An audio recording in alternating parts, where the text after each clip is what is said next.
ಮಾಡಿ ಇಡೀ ಇತಿಹಾಸದಲ್ಲಿ ಯಾವ ಮುಖ್ಯಮಂತ್ರಿಗಳು ಕೂಡ ಆಡಿ ಒಳಗೆ ಬಂದಿರಲಿಲ್ಲ. ಒಂದು ಇತಿಹಾಸವನ್ನು ನಿರ್ಮಾಣ ಮಾಡ್ತಕ್ಕಂಥ ಕೆಲಸವನ್ನು ನಮ್ಮ ರಾಜ್ಯದ ಮುಖ್ಯಮಂತ್ರಿಗಳಂತ ಸಿದ್ದರಾಮಯ್ಯ ಸಾಹೇಬರು ಮಾಡಿಕೊಟ್ಟಿದ್ದಾರೆ.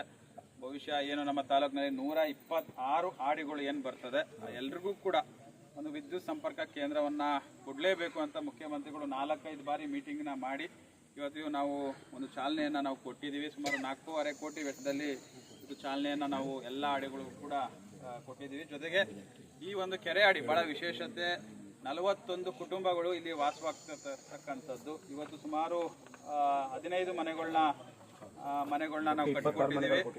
ಟೋಟಲ್ ಆಗಿ 26 ಮನೆಗಳನ್ನ 41 ಕುಟುಂಬ 22 ಕುಟುಂಬ ಇದೆ. 21 ಜನಕ್ಕೆ ನಾವು ಹಕ್ಕುಪತ್ರ ಕೊಟ್ಟಿದ್ದೀವಿ. 15 ಮನೆಗಳೀಗ ಕಟ್ಟಿ ನಿರ್ಮಾಣ ಆಗಿದೆ. ಉಳಿದಂತ ಮನೆಗಳನ್ನ ಕೊಡ್ತಕ್ಕಂಥ ಪ್ರಯತ್ನವನ್ನ ನಾವು ಮಾಡಿದೀವಿ. ಕೆಲವ್ರಿಗೆ ಇನ್ನೂ ಹಕ್ಕುಪತ್ರಗಳು ಕೆಲವ್ರಿಗೆ ಸಿಕ್ಕಿಲ್ಲ. ಮಾನ್ಯ ಜಿಲ್ಲಾಧಿಕಾರಿಗಳ ಜೊತೆ ನಾವು ಚರ್ಚೆನ ನಾವು ಮಾಡಿದೀವಿ.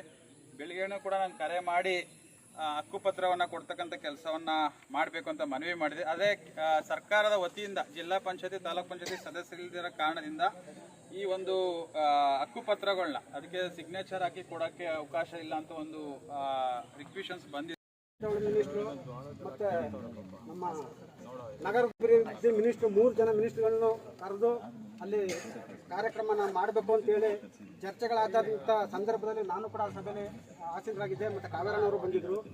ತಾಲೂಕು ಜಿಲ್ಲೆಯ ಮೈಸೂರು ಜಿಲ್ಲೆ ಮತ್ತು ಕೊಡಗು ಜಿಲ್ಲೆಯವರನ್ನೆಲ್ಲನೂ ಕರೆಸಿ ಇರುವಂಥ 8 ಜಿಲ್ಲೆಗಳಲ್ಲಿ ಇರುವಂಥ 13 ಆದಿವಾಸಿ ಸಮುದಾಯಗಳಿಗೆ ಏನು ಮೂಲಭೂತ ಸೌಕರ್ಯಗಳು ಆಗಬೇಕು ಅನ್ನೋದ್ರ ಬಗ್ಗೆ ಮುಖ್ಯಮಂತ್ರಿಗಳು ಖುದ್ದಾಗಿ ಭರವಸೆಯನ್ನು ಕೊಟ್ಟಿದ್ದಾರೆ.